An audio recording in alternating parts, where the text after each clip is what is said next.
तुम्हा सर्वांना ख्रिस्त येशूच्या नावामध्ये शालोम.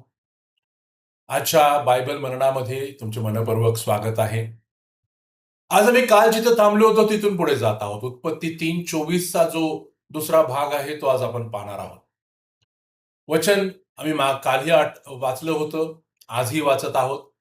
देवाने मनुष्याला बाहेर घालवले आणि जीवनाच्या झाडाकडे जाणाऱ्या मार्गाची राखण करण्याकरिता एदेन बागेच्या पूर्व भागी करुबीम आणि गरगर फिरणारी ज्वालारूप तलवार ठेवली. प्रियानो, तुम्हाला ठाऊकच आहे की आदाम आणि हवेने ज्यावेळेस पाप केलं त्यावेळेस त्यांचा त्या जीवनाच्या झाडाकडे जाण्याचा मार्ग आहे तो थांबवण्यात आला, तो बंद करण्यात आला. देवाने तो केला. करुबांना त्या ठिकाणामध्ये अपॉइंट करण्यात आलं, नियुक्त करण्यात आलं. एक तलवार जी चारी दिशेला फिरत होती, सर्व दिशेला फिरत होती, अशी ज्वालामय तलवार ठेवण्यात आली, जेणेकरून मनुष्याने विचार सुद्धा करू नये की आपण तिकडे त्या झाडाकडे जावं. हे सर्व करुबांनी देवाच्या आदेशानुसार केलं. त्यांनी काही स्वतःच्या मनाने केलं नाही. हे करूब जे आहेत ते फार महत्वाचे आहेत. मी मागील रविवारी मंडळीमध्ये करुबांबद्दल थोडी माहिती दिली की करूब हे परमेश्वराचं पावित्र्य, त्याचं सानिध्य हे जपणारे असे देवदूत आहेत, जे स्वर्गामध्ये आणि देव जिथं त्यांना पाठवेल त्या ठिकाणामध्ये आम्हाला पाहायला मिळतं. तर जर का पवित्र शास्त्रात जर का तुम्ही पाहाल तर याच्या आधीच्या भागामध्ये सैतानाचा उल्लेख झाला. आता मात्र पहिल्यांदा देवदूतांचा उल्लेख या ठिकाणामध्ये होतोय आणि जिथं-जिथं जी गोष्ट पहिल्यांदा पवित्र शास्त्रात होते, ती आमच्यासाठी फार महत्वाची असते. पहिली गोष्ट, जेव्हा करुबांचा उल्लेख झाला, त्यांनी आज्ञा पालन करून आमच्यासाठी धडा पाठवला. दुसरी गोष्ट, करूब देवाचं पावित्र्याचं रक्षण करतात. तर आज आम्ही सुद्धा जे आमचं पावित्र्य आहे, जे देवाचं पावित्र्य आम्हाला नीतिमत्वाच्या रूपाने मिळालं आहे, त्याचं रक्षण करण्याचा धडा हे करूब आम्हाला देत आहे. त्यांनी स्वतःची इच्छा बाजूला ठेवली, जो आदेश त्यांना मिळाला त्या पद्धतीने त्यांनी केलं. त्यांनी एक मार्ग अडवला. काय आम्ही आमच्या जीवनामध्ये असे मार्ग अडवतो का? आम्हाला देखील नियुक्त करण्यात आलेलं आहे. अनेक गोष्टी आमच्या दिशेने येतात किंवा आमची पावलं अनेक दिशेला जाण्याचा देखील प्रयत्न करतात. परंतु त्यामध्ये आम्ही देवाचा आदेश आमच्यासाठी काय आहे? पवित्र शास्त्र माझ्यासाठी काय सांगतं? याच्याकडे आम्ही लक्ष द्यावं. जर का आम्ही नवीन करारामध्ये आणखीन थोडासा अभ्यास करतो, तर आम्हाला लक्षात येतं इब्री लोकांच्या पत्रात 1:14 मध्ये लिहिलंय, की जे देवाचे लोक ज्यांनी तारणाचा अनुभव मिळवलेला आहे, त्यांच्या सेवेसाठी हे परिचारक आत्मे ठेवलेले आहेत, हे देवदूत ठेवलेले आहेत. देवाच्या योजनेनुसार जिथं-जिथं देवाला वाटतं, की मनुष्याला या देवदूतांच्या सेवेची गरज आहे, तो त्यांना नियुक्त करतो. जिथं-जिथं मनुष्याला वाटतं, की प्रभू मला या परिस्थितीमध्ये मला मदत हवी आहे, त्याला आम्ही सुद्धा ती मदत मागू शकतो.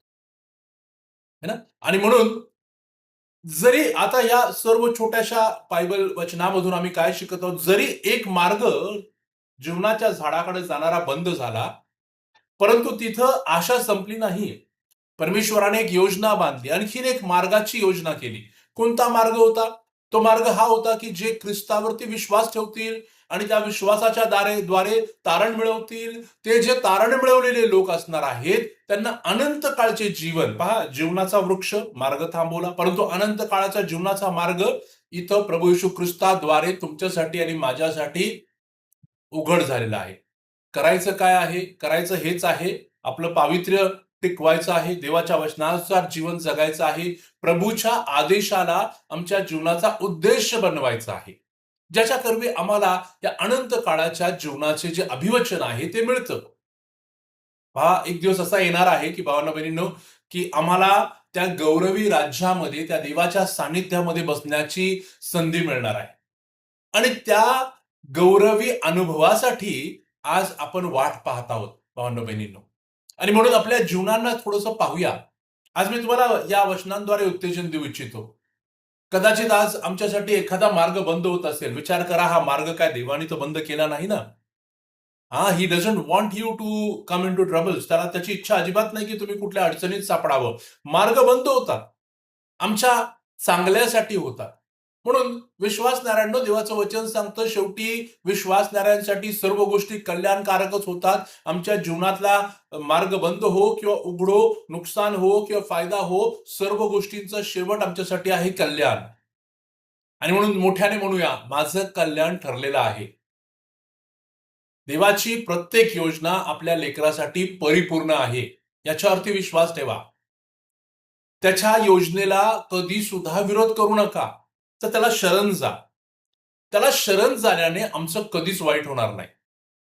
म्हणून आज या आपण त्याच्यावरती पूर्ण विश्वास ठेवूया, त्याच्या वचनांवरती पूर्ण विश्वास ठेवूया, त्याच्या आदेशांचं पालन करूया आणि जे अनंत काळचं जीवन तुम्हाला आणि मला दिलेलं आहे, त्याच्यासाठी पवित्र जीवन जगूया. माझी प्रभूकडे हीच प्रार्थना आहे, की प्रभूने तुमचा विश्वास दृढ करावा आणि ज्या तारण्याच्या आशेने आम्ही जगायला हवं, ती परिपूर्णपणे आशा धरून तसं वागण्याकरिता कृपा पुरवावी. परमेश्वर देवबाप तुम्हा सर्वांना भरपूर आशीर्वाद करो. आमेन. शालोम.